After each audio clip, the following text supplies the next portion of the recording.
Hello everyone, welcome to your next class. तो आज हम अपनी क्लास 9th के केमिस्ट्री का first chapter that is matter in our surroundings का नेक्स्ट टॉपिक कवर करेंगे।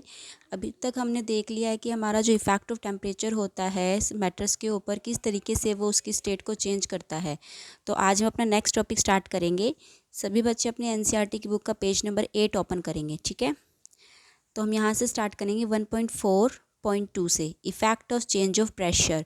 प्रेशर का मतलब होता है दबाव, ठीक है। एक तरह की फोर्स होती है प्रेशर भी। प्रेशर का फॉर्मूला क्या होता है आपका, फोर्स अपॉन में एरिया, कि आप एक पर्टिकुलर एरिया के ऊपर कितना फोर्स अप्लाई कर रहे हैं, ये क्या होता है आपका प्रेशर होता है। तो क्या होगा अगर आप मैटर की स्टेट को चेंज करना चाहो with the application of change of pressure, ठीक है। We have already learned that the difference in various state of matter is due to the difference in distance between the constituent particles. हमने अभी तक ये देख लिया है कि मैटर के जो स्टेट होती है वो वेरियस स्टेट कहाँ से जनरेट होती है, जब उनके कॉन्स्टिट्यूएंट पार्टिकल्स के बीच में डिस्टेंस क्रिएट हो जाता है ना, डिस्टेंस क्रिएट हो जाता है, तब आपके मैटर की स्टेट चेंज हो जाती है, ठीक है। what will happen when we start putting pressure and compress a gas enclosed in a cylinder। क्या होगा अगर आप एक सिलेंडर पर, एक आपने एरिया क्रिएट कर लिया, एक सिलेंडर में अगर आप गैस को फिल करो और उस गैस पर प्रेशर क्रिएट करो, ठीक है। आपका एरिया फिक्स हो चुका है, आपको इसी एरिया के ऊपर फोर्स अप्लाई करनी है, ठीक है। तो यहाँ पर क्या आ जाता है, कौन सा टर्म, प्रेशर। क्या होगा अगर आप एक सिलेंडर पर प्रेशर क्रिएट करो उस एयर के साथ में, ठीक है। Will the particles come closer. क्या होगा अगर आप किसी सिलेंडर पर प्रेशर क्रिएट करो तो क्या उसके पार्टिकल्स क्लोज आएंगे। थर्ड क्वेश्चन है, do you think that increasing और decreasing the pressure can change the state of matter. क्या आपको लगता है कि इंक्रीज़ और डिक्रीज़ करने से, प्रेशर को इंक्रीज़ या डिक्रीज़ करने से मैटर की स्टेट के अंदर चेंज आएगा या नहीं आएगा, ठीक है। तो ये 3 क्वेश्चन है, हमें इसको अपना 1 बाय 1 करके देखेंगे, ठीक है। डायग्राम में देखेंगे, ये आपने एक सिलेंड्रिकल शेप के 3 सिलेंडर ले लिए हैं, ठीक है। यहाँ पर ये जो आपको पार्टिकल्स दिख रहे हैं, ये वाले, ये आपने एयर को फिल किया हुआ है, और यहाँ पे जो आपने एक स्टिक लगा रखी है, इसको हम कहते हैं पिस्टन। पिस्टन आप वैसे समझ सकते हो, जो कल आपने सिरिंज इंजेक्शन का देखा था ना, जिसकी हेल्प से जो डॉक्टर होता है वो आपके सिरिंज इस तरीके से पुल करके उसको डालता है। तो ये जो चीज़ होती है इसी को हम पिस्टन कहते हैं, ठीक है। ये पिस्टन है। आप 1 बाय 1 करके इस डायग्राम में देखना कि पहले जो एयर के पार्टिकल्स थे वो थोड़े थोड़े डिस्टेंस पर हैं, ठीक है, और पिस्टन की पोजीशन यहाँ पर है। नेक्स्ट पिक्चर के अंदर आपने पिस्टन की पोजीशन को यहाँ कर दिया है, तो इसके जो एयर के पार्टिकल्स हैं वो आपस में क्लोज आ गए हैं, ठीक है। थर्ड पिक्चर के अंदर आपने पिस्टन को पूरी तरीके से नीचे की तरफ पुश कर दिया है, और एयर के पार्टिकल्स आप देख सकते हो कितना ज़्यादा क्लोज आ गए हैं, ठीक है। तो यहाँ से आप देख सकते हो ये जो स्टेट थी ये एयर के लिए है, जिसमें पार्टिकल्स बिल्कुल फ्रीली मूव करते हैं। नेक्स्ट के अंदर पार्टिकल्स एयर के कंपेयर में ज़्यादा थोड़ा क्लोज आ गए हैं, जिसको आप बोल सकते हो लिक्विड स्टेट में ये आ गई है, ठीक है। और थर्ड के अंदर जो पार्टिकल्स हैं वो एक सिस्टमेटिक तरीके से अरेंज हो गए हैं। तो ये वाला जो पार्ट हो गया, ये आपका किसको आप बोल सकते हो, ये आप सॉलिड के लिए आ गया। तो आपका जो फर्स्ट क्वेश्चन था कि आप इन प्रेशर को इंक्रीज़ या डिक्रीज़ करने से किसी मैटर की स्टेट को चेंज कर सकते हो, तो इसका आंसर है येस, हम प्रेशर इंक्रीज़ या डिक्रीज़ करने से मैटर की स्टेट को चेंज कर सकते हैं, ठीक है। अब आगे देखते हैं। Applying pressure and reducing temperature can liquefy gas. अगर आप प्रेशर को अप्लाई करते हो और टेम्परेचर को कम कर देते हो तो वो गैस को लिक्विफाई कर देती है। दैट मीन्स कि वो गैस को लिक्विड की स्टेट में लेकर आना स्टार्ट कर देती है, ठीक है। Have you heard of solid carbon dioxide. क्या आपने सॉलिड कार्बन डाइऑक्साइड के बारे में सुना है। It is stored under high pressure. इसे हम हाई प्रेशर से स्टोर करते हैं। Solid carbon dioxide get converted directly to gaseous state on decreasing of pressure to 1 atmospheric without coming into the liquid state। जो सॉलिड कार्बन डाइऑक्साइड होती है ना, ये डायरेक्टली सॉलिड स्टेट के, गैसियस स्टेट के अंदर कन्वर्ट हो जाती है। देखो आपने इसको प्रेशर अप्लाई करने से और टेम्परेचर को कम करने से आपने कार्बन डाइऑक्साइड जो कि गैस होती है उसको आपने सिलेंडर में एक सॉलिड फॉर्म में आप उसको स्टोर कर सकते हो, ठीक है। स्टोर करने के बाद जब आप उसे यूज़ करोगे ना, without on decreasing the pressure of atmospheric pressure, आपका जो एटमॉस्फेरिक प्रेशर रहेगा वो 1 डिग्री ही रहेगा। तो ये जो आपका सॉलिड कार्बन डाइऑक्साइड थी, सॉलिड कार्बन डाइऑक्साइड कुछ आइस स्लैब की तरह दिखाई देती है। जब आप उसको यूज़ करते हो तो बिल्कुल लिक्विड स्टेट में आने की जगह गैसेस स्टेट के अंदर चली जाती है, ठीक है। इसी रीज़न की वजह से आप सॉलिड कार्बन डाइऑक्साइड को ड्राई आइस भी कहते हो, ठीक है। तो ये भी आपका किसका एक एग्जांपल हो सकता है, सब्लिमेशन का हो सकता है, जिसके अंदर carbon dioxide gas solid state से सीधा गैस स्टेट के अंदर कन्वर्ट होती है। अब बात करते हैं कि आपने ये सॉलिड कार्बन डाइऑक्साइड गैस इस्तेमाल कहाँ पर की है। कभी आपने अपने स्कूल के अंदर या फिर कोई कॉलेज फंक्शंस देखे होंगे, कभी आपने कोई इवेंट देखे होंगे, वहाँ पर जो स्टेज परफॉर्मेंस होती है ना, उसको थोड़ा सा ज़्यादा अट्रैक्टिव दिखाने के लिए वो जो डांसर्स के बीच में आप धुआं सा क्रिएट होता देखते हो कि आपका वहाँ पर धुआं क्रिएट हो गया है, स्मोक आ गया वहाँ पर, तो वो एक्चुअल में स्मोक नहीं होता, वो आपका सॉलिड कार्बन डाइऑक्साइड की स्लैब्स होती हैं जिनको स्टेज के ऊपर रख दी जाती है और 1 एटमॉस्फेरिक प्रेशर की वजह से वही कार्बन डाइऑक्साइड डायरेक्ट आपकी गैसेस फॉर्म के अंदर कन्वर्ट होती है, जो क्लाउड की फॉर्म ले लेती है, ठीक है। तो कार्बन डाइऑक्साइड आपकी वहाँ पर इस्तेमाल की जाती है, ठीक है। Thus, we can say that pressure and temperature determine the state of a substance। तो हम यहाँ से बता सकते हैं कि जो प्रेशर होता है और टेम्परेचर होता है वो किसी सब्सटेंस की स्टेट को डिटरमाइन कर सकते हैं, whether it will be solid, liquid और गैस। मतलब तीनों ही तरह के सब्सटेंसेस हों, सॉलिड हो, लिक्विड हो, गैस हो, उसके ऊपर आपका टेम्परेचर और प्रेशर वर्क करता है, ठीक है। तो आई होप ये आपको तीनों क्वेश्चन ऊपर क्लियर हो गए होंगे। अब आपका ये डायग्राम देख लेते हैं। ये डायग्राम आपका इंपॉर्टेंट होता है समझने के पॉइंट ऑफ व्यू से। अगर आपको सॉलिड से लिक्विड में कन्वर्ट करना है तो पहला कौन सा प्रोसेस होता है, फ्यूज़न होता है, ठीक है। फ्यूज़न करेंगे आप। जब आपको लिक्विड से गैस में कन्वर्ट करना हो तो क्या आप करते हैं, वेपोराइजेशन करते हैं, उसको आप हीट करते हो। जब आपको गैस को सॉलिड में लेकर आना होता है तब आप क्या करते हो, इसको डिपोजिशन करते हो, मतलब आप उसको कूल डाउन करते हो, ठीक है। अब इसका वाइस वर्सा देखते हैं। जब आपको सॉलिड से गैसेस स्टेट में जाना होता है, डायरेक्ट गैसेस स्टेट में जाना है तो अब आप उसका सब्लिमेशन करेंगे। गैस से लिक्विड स्टेट में जाना तो आप उसको कंडेंस करोगे, ठंडा करोगे, ठीक है। लिक्विड से सीधा अगर आपको सॉलिड में जाना है तो आप उसका सॉलिडिफिकेशन करते हो, ठीक है। तो ये पॉइंट्स आपके क्लियर होने चाहिए यहाँ पर।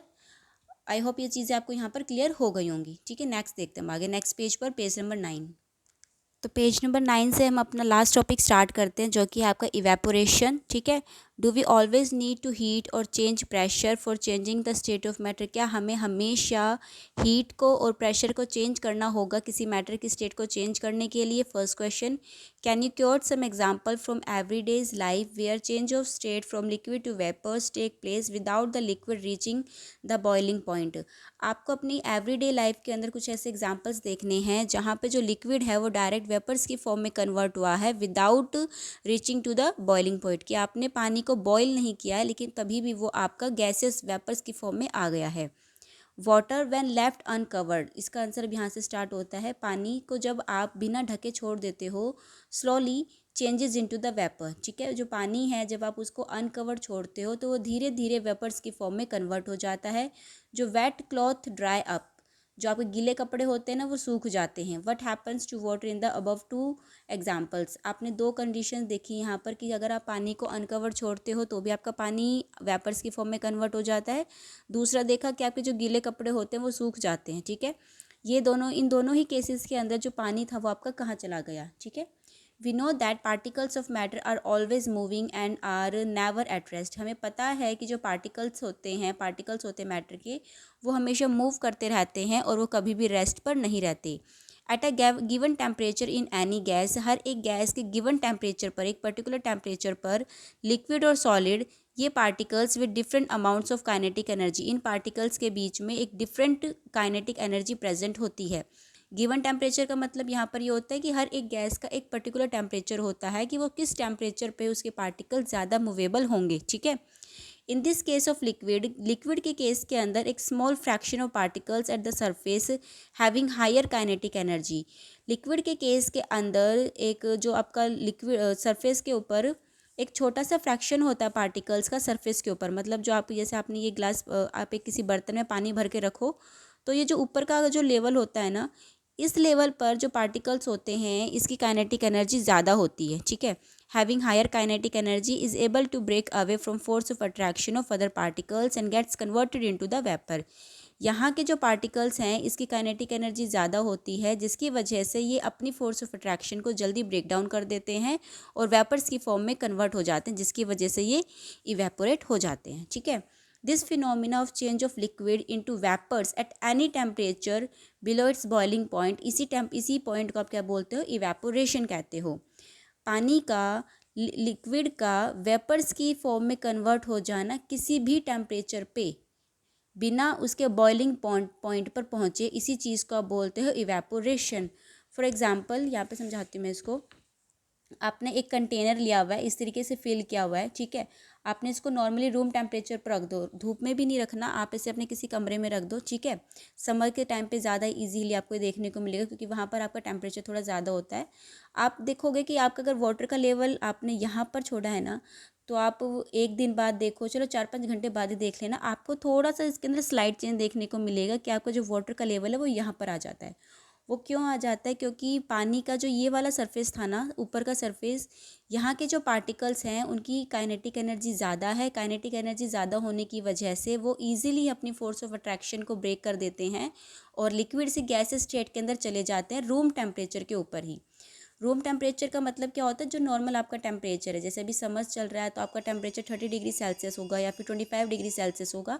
इसके लिए आपने कुछ अलग से इसको हीट नहीं किया है कि आप इसको गर्म कर रहे हो, ठीक है। रूम टेम्परेचर का मतलब होता है जो अवेलेबल टेम्परेचर आपके पास है, जिसमें आपने थोड़ा बहुत भी एडिशनल टेम्परेचर को चेंज नहीं किया है। तो इसी टेम्परेचर पर आपका जो लिक्विड है वो वेपर्स की फॉर्म में कन्वर्ट हो जाएगा और इसी पॉइंट को आप बोलते हो इवेपोरेशन, ठीक है। इसका मतलब ये हुआ कि जब आप छत पर अपने कपड़े सूखने के लिए डालते हो ना, और वो कपड़े सूख जाते हैं नॉर्मल टेम्परेचर के ऊपर ही, जो भी टेम्परेचर आपने सन का होगा उस दिन पे, वो जो कपड़े सूखते हैं वो इवेपोरेशन की वजह से सूखते हैं, ना कि अपने बॉइलिंग पॉइंट की वजह से सूखते हैं, ठीक है। क्योंकि पानी उबलता नहीं है। बॉइलिंग पॉइंट का मतलब है कि पानी आपका उबलने लग गया है, उसके अंदर वेपर्स फॉर्म आने लग गए हैं, ठीक है। तो ये वाला यहाँ तक था। अब हम अपना नेक्स्ट देखते हैं कि जो इवेपोरेशन होता है उसके ऊपर कौन कौन से फैक्टर्स इफ़ेक्ट करते हैं। क्योंकि इवेपोरेशन हो रहा है, कोई प्रोसेस हो रही है, तो वो बिना किसी कंडीशन के तो होगी नहीं ना, उसके लिए भी कोई ना कोई कंडीशन चाहिए होती है, ठीक है। तो ये आपकी कुछ रेट होते हैं। रेट का मतलब टाइम। जो इवेपोरेशन बताते हैं कि जो आपका इवेपोरेशन हो रहा है वो किस टाइम की रेट पर हो रहा है, मतलब उसके अंदर इवेपोरेट होने के लिए उसको कितना ज़्यादा टाइम लगेगा, ठीक है। फर्स्ट है on increasing the surface area. अगर आप किसी कंटेनर का सरफेस एरिया इंक्रीज़ कर देते हो तो आपका जो रेट ऑफ इवेपोरेशन होता है वो ज़्यादा हो जाता है। इसको मैं बाद में पढ़कर बताऊँगी, लेकिन आपको मैं यहीं से बता देती हूँ, ठीक है। एक कटोरी में पानी लो और एक प्लेट के अंदर पानी लेके रखो, ठीक है। दोनों को रूम टेम्परेचर पर रखो और देखो कि किसका पानी जल्दी इवेपोरेट होगा। तो आप चेक करोगे, आपको ये खुद फील होगा कि जो प्लेट में आपने पानी रखा था ना, उसका जो पानी का लेवल है वो ज़्यादा जल्दी डिक्रीज़ हो गया। क्यों हो गया? क्योंकि आपने इसका सरफेस एरिया इंक्रीज़ कर दिया था। सरफेस एरिया इंक्रीज़ करने की वजह से जो आपका रेट ऑफ इवेपोरेशन होता है वो भी इंक्रीज़ हो जाता है, ठीक है। We know that evaporation is a surface phenomena. ये एक सरफेस फिनोमिना होता है। जितना ज़्यादा सरफेस आप उसको दोगे उतनी ही ज़्यादा जल्दी आपकी जो इवेपोरेशन की प्रोसेस है वो स्टार्ट होगी। If the surface area increase करोगे तो रेट ऑफ इवेपोरेशन भी आपका ज़्यादा जल्दी इंक्रीज़ हो जाएगा। For example, while putting clothes for drying up we spread them out and increasing of temperature। For example, जब आप छत पर कपड़े सुखाने के लिए जाते हो ना, तो उसको आप फैला देते हो। फैलाने का मतलब होता है कि आप उसको एक एक करके आप उसको सूखने के लिए डाल देते हो, जिसकी वजह से होता है क्या कि आपने अपने कपड़ों को ओपन कर दिया। ओपन करने का मतलब आपने उसका सरफेस एरिया इंक्रीज़ कर दिया। अगर आप ऐसे करो कि सारे के सारे कपड़े लो और एक जगह पर इकट्ठे कर दो, तो आप देखोगे कि वो कपड़े आपके शाम तक भी नहीं सूखेंगे। लेकिन अगर आपने उन्हीं कपड़ों को एक एक करके अच्छे तरीके से फैला दिया है छत के ऊपर, तो वो कपड़े आपके ज़्यादा जल्दी सूख जाते हैं। तो यहाँ से आपको क्लियर होता है कि जो सरफेस एरिया होता है इंक्रीज़ करने से, वहाँ से आपका रेट ऑफ इवेपोरेशन भी इंक्रीज़ होता है, ठीक है। सेकेंड हम देखते हैं ऑन इंक्रीजिंग द टेम्परेचर। अगर आप टेम्परेचर इंक्रीज़ कर दोगे तो रेट ऑफ इवेपोरेशन भी बढ़ जाएगा। ये मुझे शायद बताने की ज़रूरत ना पड़े, लेकिन फिर भी मैं बता देती हूँ। जब भी आप टेम्परेचर को इंक्रीज़ करते हो ना, तो जो पार्टिकल्स होते हैं उनको एक इनफ काइनेटिक एनर्जी मिल जाती है एक वेपर स्टेट में आने के लिए। मतलब उनको एक तो नॉर्मल रूम टेम्परेचर तो उनको मिल ही रहा है, लेकिन अगर आप उसको हीट करना स्टार्ट करते हो ना, तो अपने बॉइलिंग पॉइंट पर रीच कर जाते हैं और बॉइलिंग पॉइंट पर आने के बाद वो ज़्यादा जल्दी इवेपोरेट होना स्टार्ट कर देते हैं। तो on increasing temperature rate of evaporation also increases, ठीक है। नेक्स्ट पॉइंट है a decrease in humidity. Decrease in humidity का मतलब क्या होता है? ये आपका होता है ह्यूमिडिटी को आप बोलते हो हुमस। जो कई बार बारिश आने के बाद आपको जो चिपचिपाहट फील होती है ना, जिसमें आपको ना हवा चल रही होती है, सूरज भी नहीं निकला हुआ होता, खासकर बस थोड़ी नमी सी रहती है मौसम के अंदर, ठीक है। तो जब आपके वेदर में नमी रहेगी ना, ह्यूमिडिटी रहेगी, तो आपका जो रेट ऑफ इवेपोरेशन है वो कम हो जाएगा, ठीक है। Humidity is the amount of water vapour present in the air. बारिश होने की वजह से जो पानी की जो प्रेजेंस होती है, वाटर वेपर्स होते हैं, वो एयर में इंक्रीज हो जाते हैं। The air around us can not hold more than a definite amount of water at a given temperature. जो हमारे आसपास की एयर होती है ना, वो एक गिवन टेम्परेचर पर एक limited amount of water he hold कर पाती है। If the amount of water in air is already high, अगर एटमॉस्फेयर में जो वाटर वेपर्स हैं वो पहले से ही ज़्यादा हैं, तो आपका जो रेट ऑफ इवेपोरेशन है वो डिक्रीज़ हो जाएगा। इस चीज़ को आप यहाँ से देख सकते हो। आप एक समर का डे लो जहाँ पर आपको अच्छे से, जैसे नॉर्मल अभी क्या है, समर वेकेशन चल रहे, तो आप देखो कि हवा जो बहुत ज़्यादा गर्म चल रही है, ठीक है। और जब एक दिन देखना जब बारिश आई हो और बारिश के टाइम पे जो हवा चल रही होगी, ठीक है, तो इस टाइम पर अगर आप कपड़े सुखाने रखते हो ना, तो अब वो कपड़े आपके ज़्यादा जल्दी ड्राई होंगे as compare to rainy day के अकॉर्डिंग। क्योंकि उस दिन, रेनी डे वाले दिन क्या होगा कि एयर के अंदर ऑलरेडी आपकी जो वाटर की प्रेजेंस होएगी वो ज़्यादा होगी, और समर्स के अंदर अभी फ़िलहाल वो जो वाटर की प्रेजेंस है वो कम है। इसी वजह से आपका जो वाटर प्रेजेंस होने की वजह से ह्यूमिडिटी इंक्रीज़ हो जाएगी और रेट ऑफ इवेपोरेशन वहाँ पर कम हो जाएगा, ठीक है। नेक्स्ट देखते हैं इंक्रीज इन विंड स्पीड। हवा अगर ज़्यादा ज़ोर से चलने लगती है, उसकी हवा की स्पीड ज़्यादा होती है, तो आपका रेट ऑफ इवेपोरेशन भी इंक्रीज़ होता है। तो आई होप ये चारों पॉइंट आपके क्लियर हो गए होंगे। ये इंपॉर्टेंट चीज़ है, एनसीईआरटी का कोई भी पार्ट आप मिस मत करना। अगर आप सिर्फ एनसीईआरटी को रीड कर लेते हो ना, समझ लेते हो, तभी भी आपको बहुत अच्छा आप उसको स्कोर कर सकते हो, आपको उसे लर्न करने की ज़रूरत नहीं पड़ेगी, ठीक है। तो मैंने अपनी साइड से इवेपोरेशन को काफ़ी अच्छे से समझाया है। अगर आपको यहाँ पर कोई डाउट लगा या फिर आप इसमें कुछ इम्प्रूवमेंट चाहते हैं, तो प्लीज़ उसे कमेंट सेक्शन के अंदर ज़रूर मेंशन करना, ठीक है। अब हम अपना आगे का टॉपिक देखते हैं। आपका नेक्स्ट टॉपिक है हाउ डज़ इवेपोरेशन कूज कूलिंग, कि जो इवेपोरेशन है वो ठंडक किस तरीके से करती है। इवेपोरेशन तो मतलब हुआ कि आपका पानी उड़ रहा है, अब उड़ता हुआ पानी आपको कूलिंग इफेक्ट कैसे देख सकता है, ठीक है। इन एन ओपन वेसल, किसी ओपन बर्तन के अंदर लिक्विड कीप्स ऑन इवेपोरेटिंग, जो लिक्विड होता है वो आपका इवेपोरेट होता रहता है। The particles of liquid absorb करते हैं एनर्जी को from the surrounding to regain the lost energy during the evaporation. इसमें क्या होता है कि जो पार्टिकल्स होते हैं लिक्विड के, वो अपने सराउंडिंग से एनर्जी को वापस से रीअब्जॉर्ब करते हैं to regain the lost energy during evaporation. Evaporation होने की वजह से उनके अंदर से जो एनर्जी लूज़ हुई है ना, उसी एनर्जी को वापस से रीगेन कर लेते हैं अपने ही सराउंडिंग से। This absorption of energy from the surroundings makes the surrounding cool. अब यही एब्जॉर्प्शन एनर्जी का, पहले क्या हुआ था कि इवेपोरेशन की वजह से जो वाटर था उसने अपनी एनर्जी लूज़ करी थी, ठीक है, इवेपोरेट हो गया। अब बाद में क्या होता है कि यही जो वाटर होता है ना, वो अपने सराउंडिंग में से वही एनर्जी को रीअब्जॉर्ब कर लेता है, जिसकी वजह से आपका जो टेम्परेचर होता है, जो आपका सराउंडिंग होता है, वो कूल डाउन हो जाता है, ठीक है। अपना नेक्स्ट पेज ओपन करेंगे, page number 10। What happens when you pour some acetone, एक नेल रिमूवर जब अपने अपने हथेली के ऊपर लेते हो तो आपको वहाँ पर क्या फील होता है। The particles gain energy from your palm और surroundings and evaporate causing the palm to feel cool. ये भी आपका क्वेश्चन बनता है कि आपका जब एसीटोन आप अपनी हथेली पर लेते हो, पाम पर लेते हो, तो उससे आपको कूलिंग इफेक्ट क्यों शो होता है। वो इसलिए होता है क्योंकि सराउंडिंग की वजह से, आपके हाथों की गर्मी की वजह से, वो आपका जो एसीटोन है वो इवेपोरेट होने लगेगा, और उसी की वजह से आपको जो इवेपोरेशन होने के बाद क्या होएगा, आपको अपने हाथ पर वो फील कूलिंग इफेक्ट देगा, ठीक है। After a hot sunny day people sprinkle water on the roof और open ground because the large latent heat of vaporization of water help to cool the hot surface. आपने चीज़ देखी होगी कि sunny day के अंदर, मतलब बहुत ज़्यादा धूप निकलने के बाद में शाम को जो लोग छत पर सोते हैं या फिर ओपन एरिया में सोते हैं ना, वो अपने आसपास क्या करते हैं, पानी का छिड़काव कर लेते हैं। तो उसका रीज़न क्या होता है कि वो लोग क्या करते हैं, वाटर के लेटेंट हीट ऑफ वेपराइजेशन को कम करते हैं, जिसकी वजह से जो वाटर होता है वो अपनी लूज़ एनर्जी को रीगेन कर लेता है और वहाँ पर आपको वो कूलिंग इफेक्ट देता है, ठीक है। Can you cite some more examples from daily life where we can feel the effect of cooling due to evaporation, कि आपको इवेपोरेशन होने की वजह से आपको कूलिंग इफेक्ट होता है, ठीक है। इसका दूसरा एग्जांपल देखेंगे, why we should wear cotton clothes in summer, कि आपको गर्मियों के दिनों में कॉटन के क्लॉथ्स क्यों पहनने चाहिए। During summer we perspire more because of mechanism of our body which keeps us cool. Summer के टाइम पर हम ये चीज़ ज़्यादा अच्छे से फील कर सकते हैं क्योंकि हमारी बॉडी भी इसी टेम्परेचर को फील करती है कि हमारी बॉडी उसको कूल रखने की कोशिश करती है। We know that during evaporation के टाइम पर क्या होता है, जो पार्टिकल्स होते हैं सरफेस के, वो liquid of the liquid gain energy from the surrounding or the body surface and change into the vapor। गर्मी के टाइम पर क्या होगा कि आपकी बॉडी की हीट और एक्सटर्नल टेम्परेचर आपकी बॉडी का जो वाटर लेवल है उसके कांटेक्ट में आती है और आपका जो वाटर लेवल है वो लिक्विड होना स्टार्ट और वो वेपर्स की फॉर्म में आना स्टार्ट हो जाता है, जिसकी वजह से आपको स्वेटिंग फील होती है। ठीक है, the heat energy equal to the latent heat of vaporisation absorb कर ली जाती है आपकी बॉडी से, लीविंग द बॉडी कूल। जो भी आपकी लेटेंट हीट की वजह से द हीट एनर्जी का मतलब हुआ जो भी आपकी बाहर की energy equal to the latent heat of vaporisation, ये एब्जॉर्ब कर ली जाती है बॉडी से और जिसकी वजह से हमारी बॉडी कूल डाउन हो जाती है।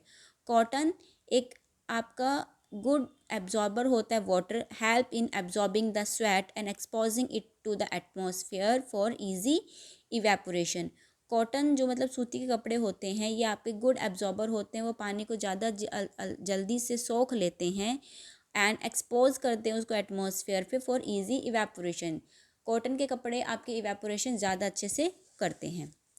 Y do we see water droplets on the outer surface of glass containing ice cold water. आप फ्रीजर में से एक वाटर बॉटल को बाहर निकालो और आप थोड़े टाइम के बाद देखोगे कि उस वाटर बॉटल के साइड में यहाँ पर आपको ड्रॉपलेट्स देखने को मिलेगी। तो ऐसा क्यों होता है उसका एग्जाम्पल देखते हैं।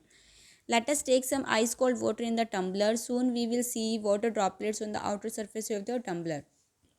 The water vapor present in air. Water vapor present in air मतलब एयर के अंदर भी वाटर वेपर प्रेजेंट है और on coming in contact with the cold glass of water. पानी की बोतल आपने बाहर निकाली, यहाँ पर आपके एयर में भी एयर के अंदर भी आपके क्या है, आपके वाटर वेपर्स हैं।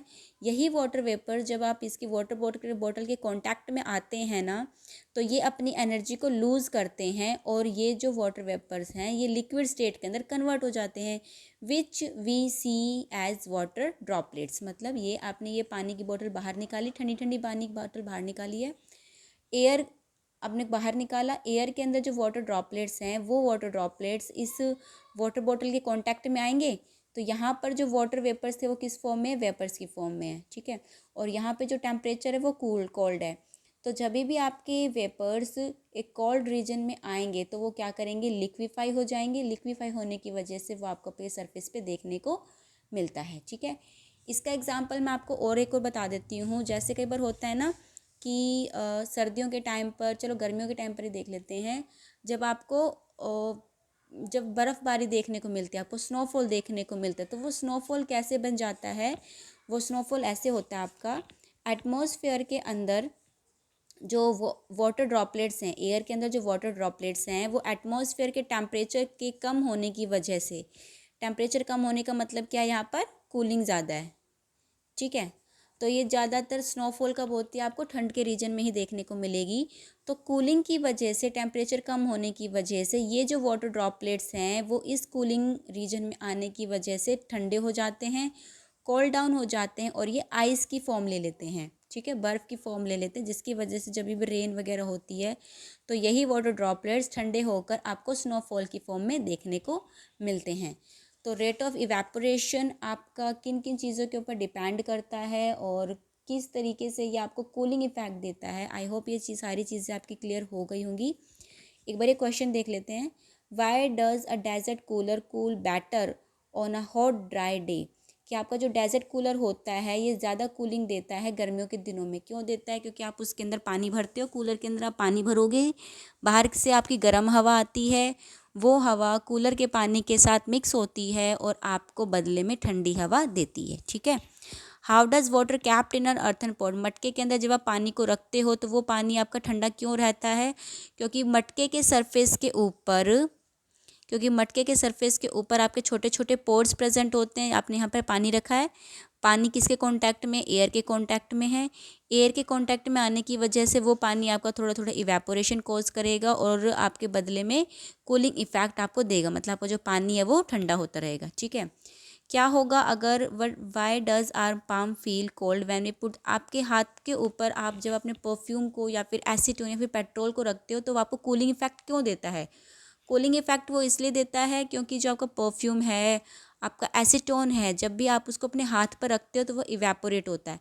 इवेपोरेट क्यों होता है? क्योंकि फर्स्ट ऑफ ऑल उसे रूम टेम्परेचर की गर्मी मिल रही है, दूसरा आपको उसकी बॉडी की, आपकी खुद की बॉडी से उसको हीट मिलती है, जिसकी वजह से उसका रेट ऑफ इवेपोरेशन इंक्रीज हो जाता है और बदले में वो आपको कूलिंग इफेक्ट दे जाता है, ठीक है।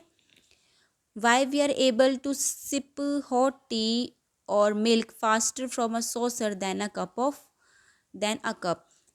क्या होगा अगर आप चाय या फिर दूध को एक कप की बजाय किसी प्लेट या फिर कटोरी में ठंडा कर कर पीते हैं तो आपको ज़्यादा जल्दी से पी जाती है? इसका रीज़न वही है, जो आपका कप होता है उसका सरफेस एरिया कम होता है, जिसकी वजह से उसका rate of evaporation, rate of cooling कम होता है। इसी की जगह अगर आप एक कटोरी ले लेते हो, तो उसका जो सरफेस एरिया वो इंक्रीज़ हो गया। सरफेस एरिया इंक्रीज़ होने की वजह से उसका जो रेट ऑफ इवेपोरेशन है वो इंक्रीज़ हो जाएगा और आपको उसे चाय पीने में या फिर दूध पीने में ज़्यादा ईजी रहता है, ठीक है। आपको गर्मियों में किस तरह के कपड़े पहनने चाहिए? तो हमें गर्मियों के अंदर कॉटन क्लॉथ पहनने चाहिए, क्योंकि इसका आंसर यहाँ पर है, क्योंकि जो कॉटन होता है वो एक गुड एब्जॉर्बर होता है वाटर का, जो स्वेट को एब्जॉर्ब करने में काफ़ी अच्छा होता है और इजी इवेपोरेशन कोज करता है, मतलब आपकी बॉडी से जो पसीना निकलता है उसको ज़्यादा जल्दी वो इवेपोरेट कर देता है, ठीक है। तो यहाँ पर आपका फर्स्ट चैप्टर जो है वो कंप्लीट हो गया है। आई होप आपको सारी चीज़ें क्लियर हुई होंगी। अगर ऐसा कुछ है जो आपको क्लियर नहीं हुआ है, जहाँ पर आपको कुछ प्रॉब्लम है, तो प्लीज़ उसे आप कमेंट सेक्शन में मेंशन करें। और जो कुछ चीज़ अगर यहाँ पर मिस हो गई है मेरी साइड से तो वो भी आप मुझे वहाँ पर बताएं। अगर किसी तरह की इम्प्रूवमेंट आपको चाहिए तो वो भी प्लीज़ मुझे बताएं, ठीक है। Thank you, that's all for the today's video. Thank you.